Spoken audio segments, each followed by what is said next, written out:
they were considered unnecessary.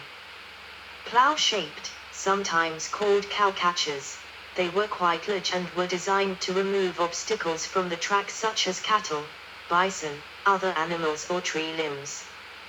Though unable to catch stray cattle, these distinctive items remained on locomotives until the end of steam. Switching engines usually placed the pilot with small steps, known as footboards. Many systems used the pilot and other design features to produce a distinctive appearance. Headlights. Preserved Great Western Railway Locomotive 7802 Bradley Manor, with two oil lamps signifying an express passenger service, and a high-intensity electric lamp added for safety standards when night operations began. Railway companies in some countries equipped their locomotives with lights to allow the driver to see what lay ahead of the train, or to enable others to see the locomotive. Headlights were originally oil or acetylene lamps, but when electric arc lamps became available in the late 1880s, they quickly replaced the older types. Britain did not adopt bright headlights as they would affect night vision and so could mask the low-intensity oil lamps used in the semaphore signals and at each end of trains, increasing the danger of missing signals, especially on busy tracks. Locomotive stopping distances were also normally much greater than the range of headlights, and the railways were well signaled and fully fenced to prevent livestock and people from straying onto them, largely negating the need for bright lamps. Thus low-intensity oil lamps continued to be used, positioned on the front of locomotives to indicate the class of each train. 4 lamp irons, brackets on which to place the lamps, were provided, 1 below the chimney and 3 evenly spaced across the top of the buffer beam. The exception to this was the Southern Railway and its constituents, who added an extra lamp iron each side of the smoke box, and the arrangement of lamps, or in daylight, white circular plates, told railway staff the origin and destination of the train. On all vehicles, equivalent lamp irons were also provided on the rear of the locomotive or tender for when the locomotive was running tender or bunker first. In some countries, heritage steam operation continues on the national network. Some railway authorities have mandated powerful headlights on at all times, including during daylight. This was to further inform the public or track workers of unactive trains. Bells and whistles. Locomotives used bells and steam whistles from earliest days of steam locomotion. In the United States, India and Canada, bells warned of a train in motion. In Britain, where all lines are by law fenced throughout, 58, bells were only a requirement on railways running on a road, i.e. not fenced off, for example a tramway along the side of the road or in a dockyard. Consequently, only a minority of locomotives in the UK carried bells. Whistles are used to signal personnel and give warnings. Depending on the terrain the locomotive was being used in, the whistle could be designed for long-distance warning of impending arrival, or for more localized use. Early bells and whistles were sounded through pull-string cords and levers. Automatic bell ringers came into widespread use in the US after 1910. 59. Automatic control. A typical AWS sunflower indicator. The indicator shows either a black disc or a yellow and black exploding disc. From the early 20th century, operating companies in such countries as Germany and Britain began to fit locomotives with automatic warning system, AWS, in cab signaling, which automatically applied the brakes when a signal was passed at caution. In Britain, these became mandatory in 1956. In the United States, the Pennsylvania Railroad also fitted their locomotives with such devices. Booster engines. The booster engine was an auxiliary steam engine which provided extra tractive effort for starting. It was a low-speed device, usually mounted on the trailing truck.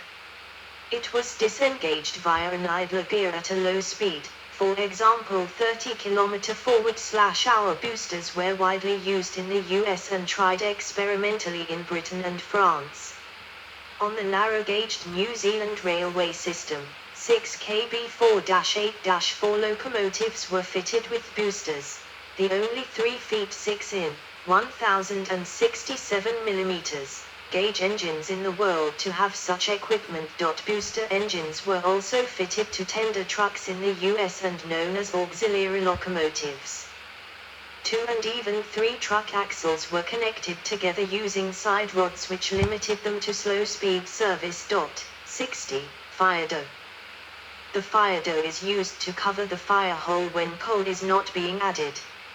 It serves 2 purposes. First, it prevents air being drawn over the top of the fire, rather forcing it to be drawn through it.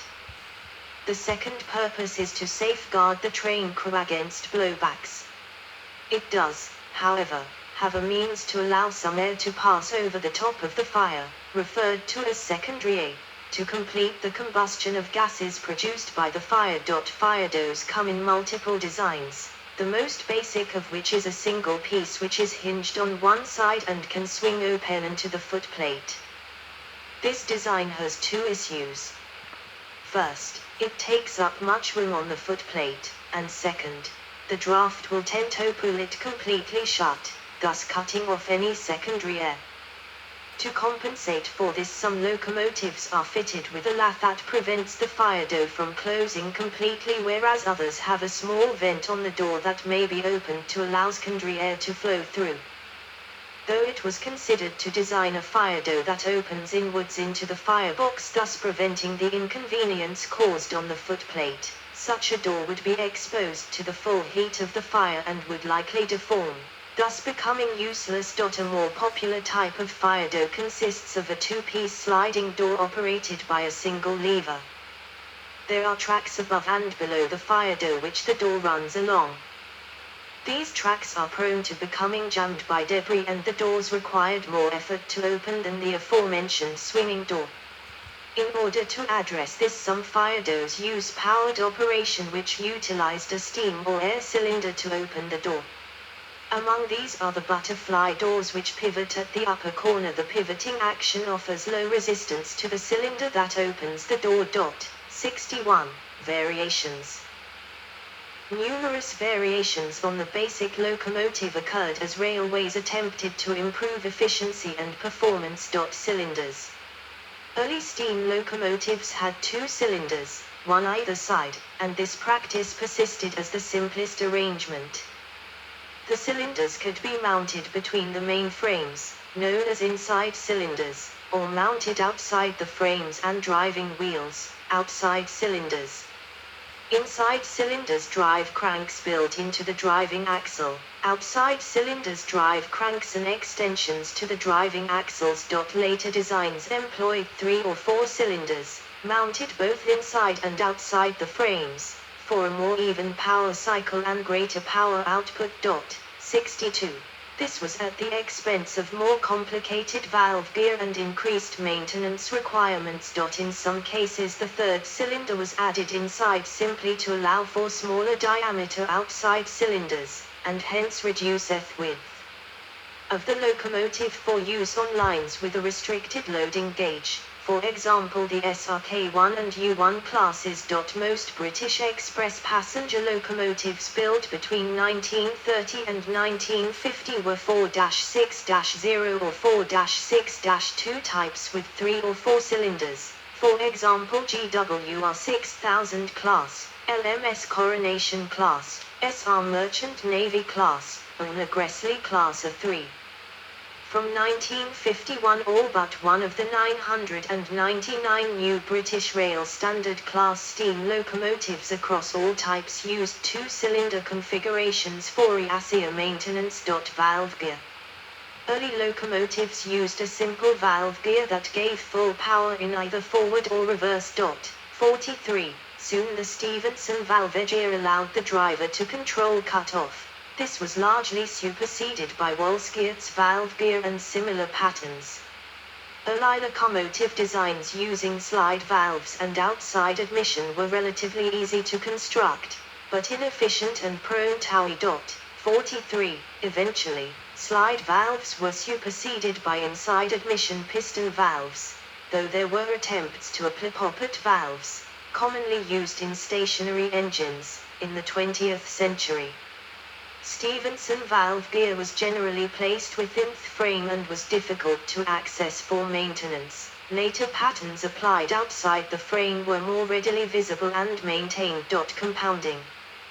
U-127, the 4-6-0 oil-burning Dublian compound locomotive that pulled Lenin's funeral train, in the Museum of the Moscow Railway at Pavlovsky Rail Terminal. Compound locomotives were used from 1876, expanding the steam twice or more through separate cylinders, reducing thermal losses caused by cylinder cooling. Compound locomotives were especially useful in trains where long periods of continuous efforts were needed.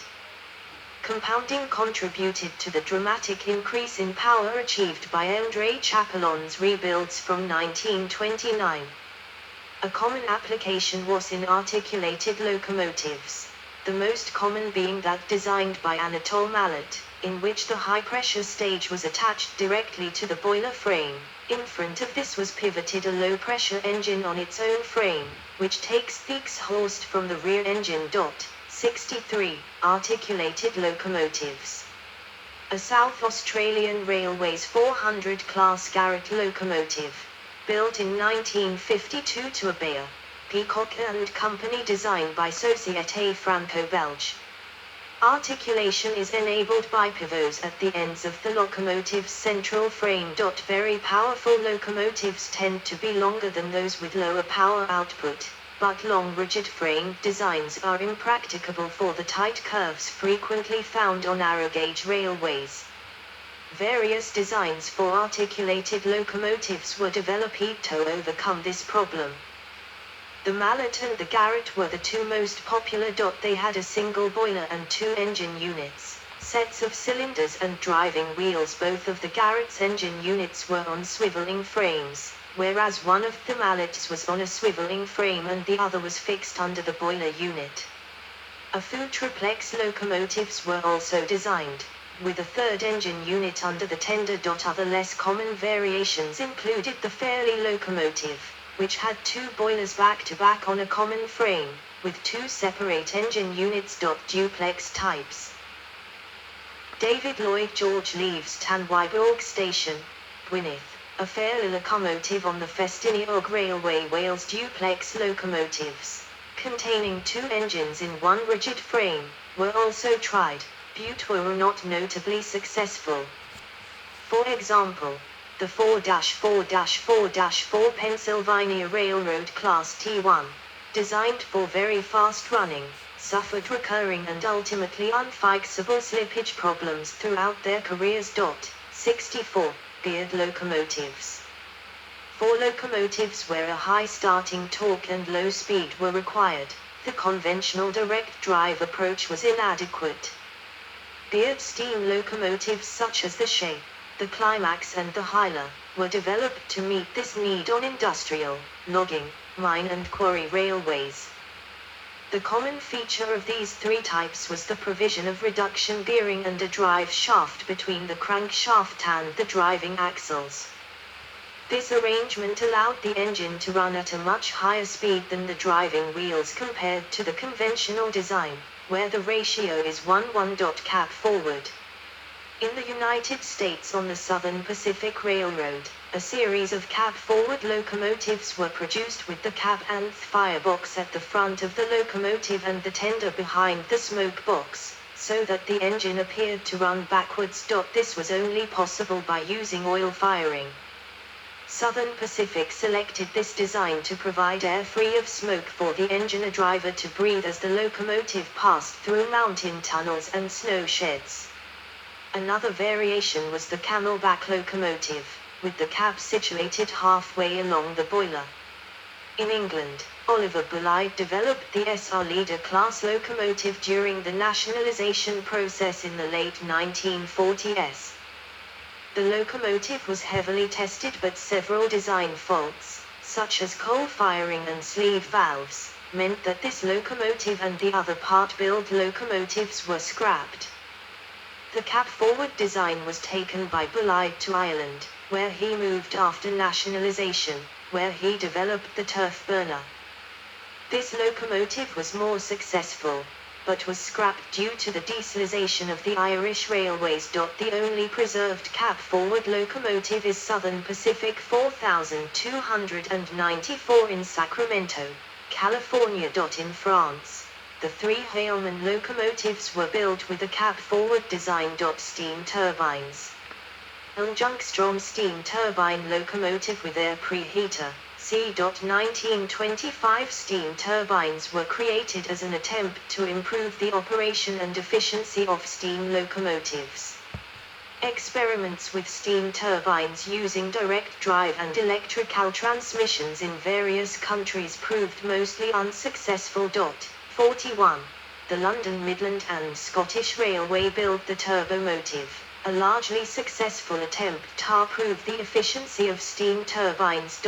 41.